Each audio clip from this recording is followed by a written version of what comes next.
थोडं सांगायचं. एक ओके, त्याला एक पॉइंटर आहे मध्ये. तो आता सध्या कुठे आहे? तो आता 0 वर आहे. हात थोडा. आता तो पॉइंटर कुठे आहे? तो आता 0 वर आहे. कुठेही तो विचलित होत नाही आहे. आणि माझ्या जवळ एक चुंबक आहे. तुम्ही पाहत असाल की या पॉझिटिव्ह आणि नेगेटिव्ह दोन टर्मिनल्सला तारेचे वेटोळे लावले आहेत. आपण काय म्हणतो त्याला? कॉईल असं म्हणतो, कुंडल असं म्हणतो.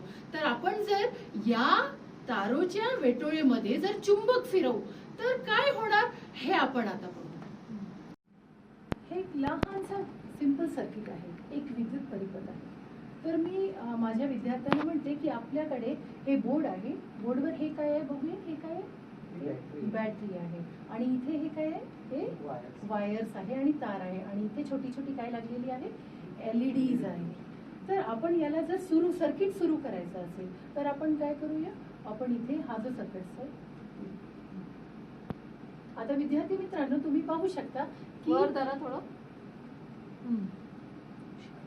की बॅटरी, तार आणि त्याला लागलेले जे इन्स्ट्रुमेंट आहे, एक बल्ब आहे, ते त्यांची सर्किट परिपथ पूर्ण होताच ते बल्ब ग्लो होऊ लागतात. तर याच्या मागे कारण काय असेल? याच्या मागे कारण आहे की हे विद्युत जी ऊर्जा आहे त्यामुळे हे बल्ब ग्लो होत आहे. तर आपण थँक्यू.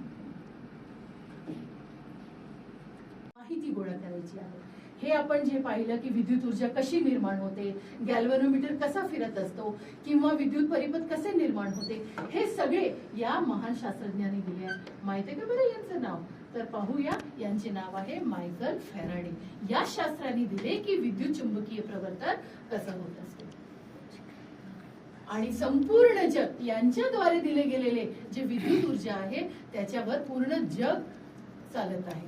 तर आपण होमवर्क साठी घेऊया आणि पुढच्या तासिकेमध्ये आपण पाहूया की जर विद्युत ऊर्जा जर नाही झाली, उत्पन्न नाही झाली, क्रिएट नाही झाली, तर इतर कोणत्या गोष्टी आहे ज्यामुळे आपण घरच्या सगळे उपकरणं रनिंग करू शकतो किंवा चालवू शकतो. माझे बालमित्र आहे आणि मी त्यांना बोलवत असते. मी रिक्वेस्ट करते इथेच बघायचं आणि ते सगळं इथेच बघून बोलायचं, ते आपोआप येतील. तर आपण लर्निंग बाय डुईंग आणि ऍक्टिव्हिटी बेस्ड मेथडनी सुरू करूया. तर मी माझ्या बालमित्रांना बोलवते, ते आता येतील.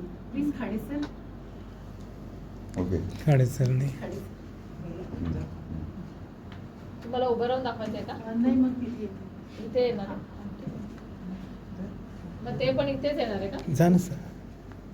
चला आपण